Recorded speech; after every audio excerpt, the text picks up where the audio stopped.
Hello everybody, welcome to the genuine geography classes. आज हम start करने जा रहे हैं 10th क्लास की हिस्ट्री का जो फर्स्ट चैप्टर है उसका second part. The topic of today will be the Napoleon code and fall of the Napoleon.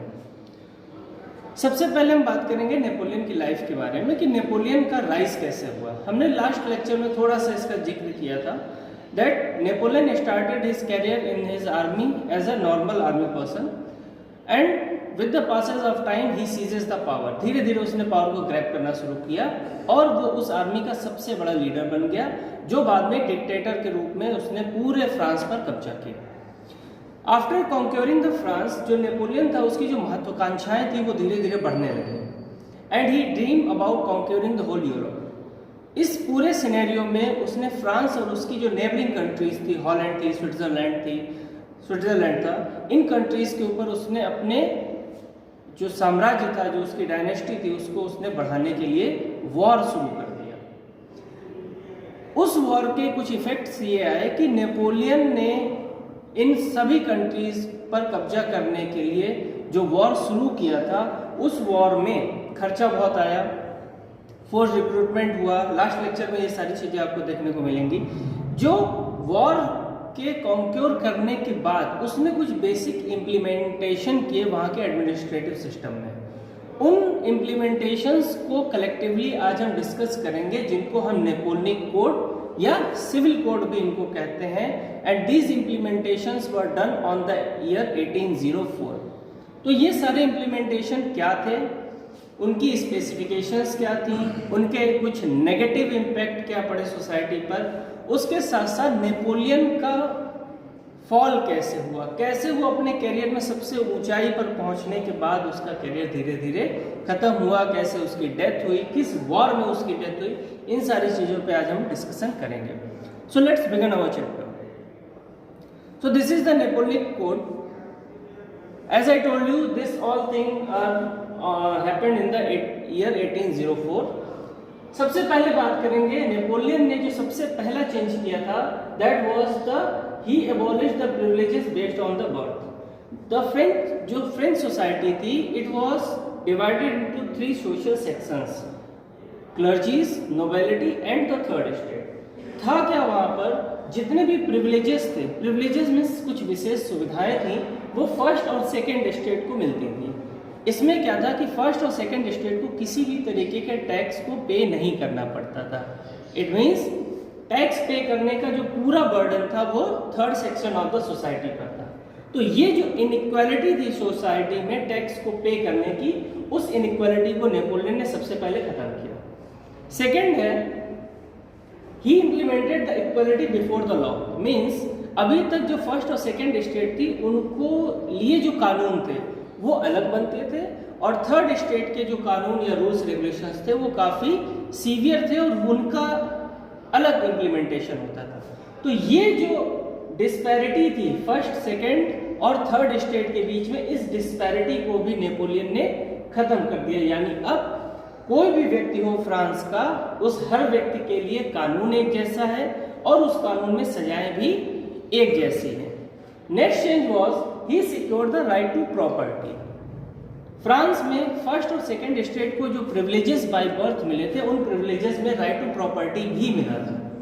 यानी जितनी भी फिजिकल प्रॉपर्टी होगी वो सारी फर्स्ट और सेकंड स्टेट के पास रहती थी। थर्ड स्टेट बेसिकली लैंडलेस अधिकतर होते थे। तो इसने क्या किया कि राइट टू प्रॉपर्टी इंप्लीमेंट किया, जिसके कारण थर्ड स्टेट भी अब जमीनों को खरीद सकता था और उनको ओन कर सकता था। Next is for the businessman class, उसका ये कुछ बेसिक मेजर चेंजेस थे। He remove the guild and restrictions. Guild system क्या था, चुंगी टैक्स एक तरीके से व्यवस्था इसको कह सकते हैं, जिसको हम आज की डेट में जानते हैं कि जो डिफरेंट कॉन्फेडरेशंस थी, उनको एक कॉन्फेडरेशन से दूसरे में जब हम क्रॉस करते थे तो 5% का टैक्सेस लगते थे। तो ये जो गिल्ड सिस्टम था, इस गिल्ड सिस्टम को उसने खत्म कर दिया। यानी इसका डायरेक्ट बेनिफिट वहाँ की जो बिजनेसमैन क्लास थी उसको मिला था। तो ये सारे रिस्ट्रिक्शंस उसने रिमूव कर दिए थे। ये सारी बातें हम बात कर रहे हैं नेपोलियन कोड के अंदर, जो इंप्लीमेंट किया गया था 1804। Next, standardised weight and measures. Napoleon Bonaparte ने एक standard weight and measure system को इम्प्लीमेंट किया। ऐसा करने की आवश्यकता क्यों पड़ी? आवश्यकता इसलिए पड़ी क्योंकि इससे पहले अलग अलग कॉन्फेडरेशन में अलग अलग वेट और मेजर के नाप और तौल के पैमाने चलते थे। नाप और तौल के अलग अलग पैमाने चलने के कारण जो भी बिजनेसमैन क्लास थी उसको काफ़ी सारी प्रॉब्लम्स का सामना करना पड़ता था। कोई हो सकता है यहाँ से 5 मीटर कपड़ा अपने स्केल के हिसाब से नाप के ले गया, जहाँ बेचने पहुँचा वहाँ हो सकता है वो 5 मीटर बचा 7 मीटर, या हो सकता है वो 4 मीटर हो गया।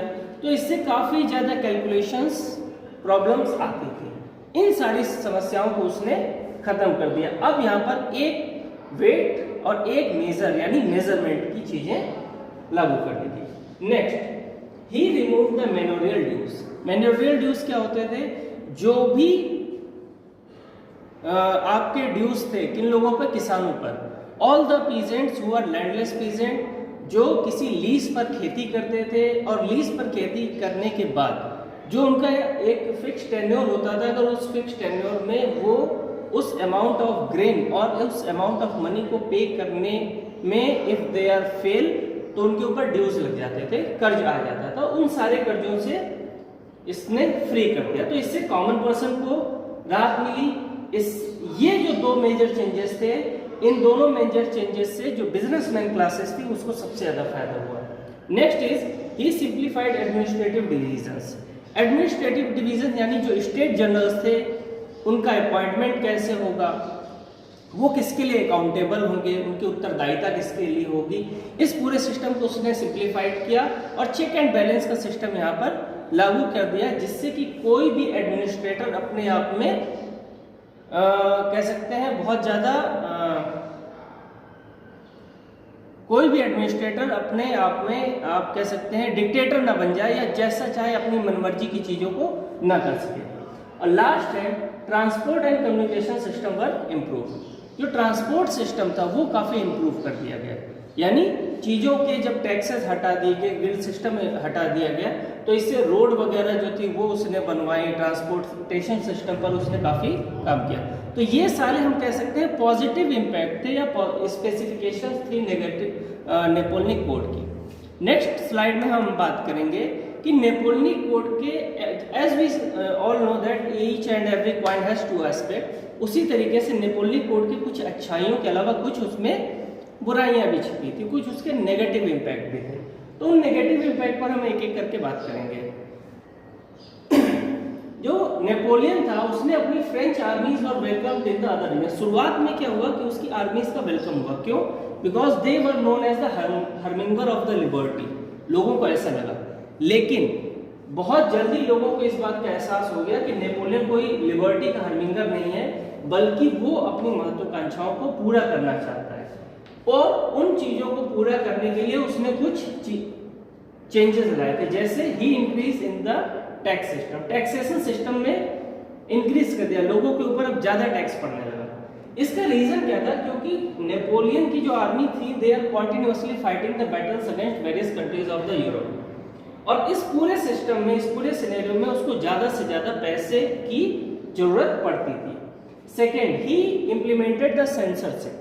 Censorship means now not any citizen of the country is free to say anything against the Napoleon Bonaparte. अगर किसी भी व्यक्ति को न्यूज़ में न्यूज़पेपर हो, प्रिंट मीडिया हो, मैगजीन हो, अगर कहीं भी कोई भी बात नेपोलियन के अगेंस्ट बोलनी होती थी तो उसके ऊपर सेंसरशिप उसने कंप्लीटली लगा दी थी। मतलब people are not free to express their opinion against their rulers.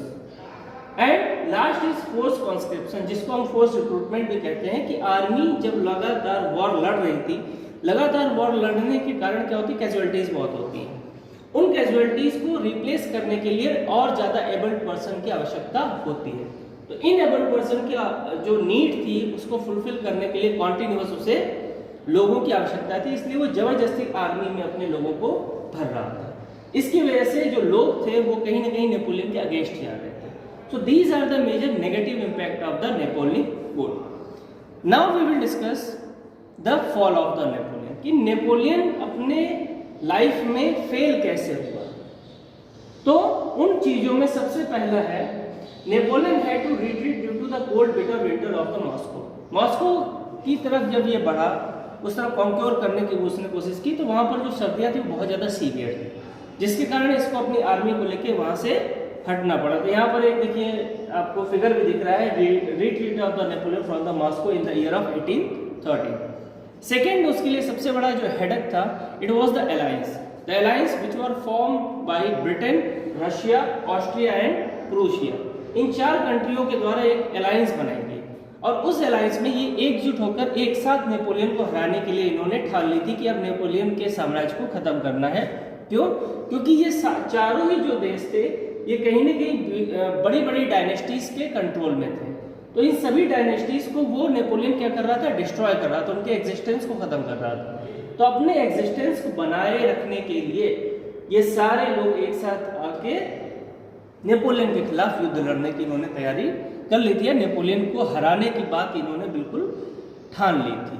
अगला है, नेपोलियन को फिर कहां से निकाल दिया गया? He was exiled from the Elba in the year of 1814 और नेपोलियन को वहां से हटाने के बाद जो बॉर्बन डायनेस्टी थी वो रिस्टोर कर दी गई थी। And the last stage of the life of Napoleon की अगर बात करें तो एल्बा में जब इसको एग्जाइल दे दिया गया था, एग्जाइल के बाद वो वहां से किसी भी तरीके से बच गया, एस्केप हो गया और लगभग 100 दिन तक उसने रूल किया।